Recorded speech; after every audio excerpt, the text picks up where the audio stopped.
చంద్రబాబు సొంత నియోజకవర్గం కుప్పంలో మహిళలను చెట్టుకు కట్టేసి కొట్టారంటే ఇది ప్రజాస్వామ్యమా లేక రెడ్ బుక్ రాజ్యాంగమా అని మాజీ మంత్రి ఆర్కే రోజు మండిపడ్డారు. ఏ రాష్ట్రంలోనైనా ఇలా జరుగుతుందా? ఒక మహిళను చెట్టుకు కట్టేసి కొట్టడం ఎక్కడైనా చూసామా అని ప్రశ్నించారు. కుప్పంలో జరిగిన ఇన్సిడెంట్ చూస్తుంటే నిజంగా చాలా బాధాకరంగా ఉంది. సీఎం చంద్రబాబు నాయుడు గారి సొంత నియోజకవర్గంలోనే ఇలా జరుగుతుందంటే రాష్ట్రంలో మహిళలకి ఏమాత్రం భద్రత కల్పిస్తున్నారో ఒకసారి రాష్ట్ర ప్రజలు ఆలోచించగలరు. ఎందుకంటే చంద్రబాబు నాయుడు గారు అధికారంలోకి వచ్చిన తర్వాత ఇది ప్రజాస్వామ్యమా రెడ్ బుక్ రాజ్యాంగమా అనే అనుమానం కలిగే విధంగా ఈ రోజు రాష్ట్రంలో ప్రతి రోజు కూడా మహిళల మీద బాలికల మీద దాడులు చేయటం, అత్యాచారాలు చేయటం, హత్యలు చేయటం, చెట్టుకు కట్టేసి కొట్టడం ఇవి ఏ రాష్ట్రంలో అయినా జరుగుతున్నాయా? ఒక్క ఆంధ్రప్రదేశ్ లోనే జరుగుతుంది అంటే ఇక్కడ చంద్రబాబు నాయుడు గారు గాని, పవన్ కళ్యాణ్ గారు కానివ్వండి, అలాగే హోంమంత్రి అనిత గారు గాని ఎలా నిర్లక్ష్యంగా వ్యవహరిస్తున్నారు, ఎలా మహిళల రక్షణని గాలికి వదిలేశారో అందరికీ అర్థమవుతుంది. మాటలు మాత్రం ఇంత చెప్తారు. అధికారంలోకి వచ్చేప్పుడు ఏం చెప్పారండి? చంద్రబాబు నాయుడు అంటారు, ఎవరైనా ఆడపిల్లల జోలికి వస్తే అదే వాళ్ళకి చివరి రోజు అవుతుంది అన్నారు. మరి మీ సొంత నియోజకవర్గంలో భర్త అప్పు చేశాడని భార్యని చెట్టుకు కట్టేసి కొడుతుంటే మరి మీరు ఏం చర్యలు చేపట్టారు? ఎక్కడి నుంచి వీళ్ళకి ధైర్యం వచ్చిందని నేను అడుగుతున్నాను. మీ పార్టీకి సంబంధించిన తెలుగుదేశం పార్టీ నాయకుడు ఒకడు ఈ అమ్మాయిని కట్టేసి కొట్టడం నిజం కాదా? మరి అతనికి అక్కడి నుంచి ధైర్యం వచ్చింది? కొడుకు ముందర, చిన్న బిడ్డ ముందర అమ్మని కట్టేసి కొట్టారు అంటే ఈ రోజు పోలీసులు చూసినా భయం లేదు. అలాగే చంద్రబాబు నాయుడిని, హోంమంత్రిని చూసినా మీ పార్టీ వాళ్ళకి భయం లేకుండా పోయింది.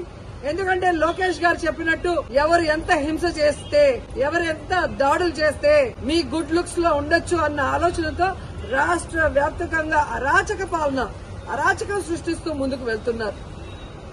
ఈరోజు సిగ్గుచేటు ఒక మహిళ హోంమంత్రిగా ఉండి కూడా ఈ రాష్ట్రంలో మహిళల పైన జరిగే దాడుల్ని అరికట్టలేకపోతున్నారు అంటే ఆవిడ నిర్లక్ష్యానికి నిదర్శనం కాదా? ఈ రోజు పరిటాల సునీత గారి నియోజకవర్గంలో 14 సంవత్సరాల అమ్మాయిని, చిన్న అమ్మాయిని 14 మంది తెలుగుదేశం పార్టీ నాయకులు రేప్ చేస్తే కనీసం ఏం చర్యలు చేస్తుందండి? కనీసం వెళ్లి పలకరించిందా?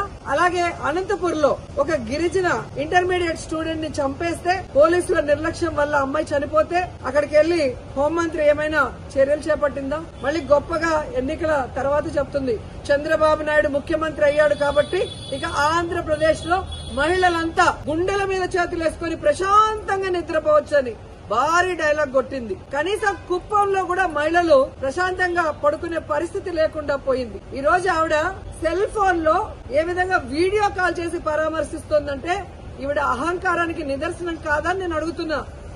హోంమంత్రి అంటే రాష్ట్రంలో మహిళలకి, ప్రజలకి రక్షణ కల్పించాల్సిన బాధ్యత ఉంది.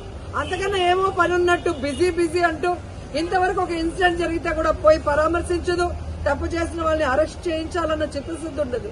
సాక్షి ఈ విషయాన్ని వెలుగులో తెచ్చేంత వరకు ఇటు చంద్రబాబు నాయుడు గారికి గాని, అటు హోంమంత్రికి గాని విషయం తెలియలేదు, చర్యలు చేపట్టలేదు అంటే అంతకన్నా సిగ్గుచేటు ఏదైనా ఉందా? సీఎం గాని, డిప్యూటీ సీఎం, హోంమంత్రి టోటల్ ఫెయిల్యూర్ కాదా నేను అడుగుతున్నా. ఇంతవరకు సంవత్సరం అవుతుంది. మహిళల భద్రత గురించి ఏ రోజైనా మీరు ఒక కమిటీని వేసి ముఖ్యమైన నాయకులు దాని మీద డిస్కషన్ చేశారా? మహిళలంటే అంత చిన్న చూపు.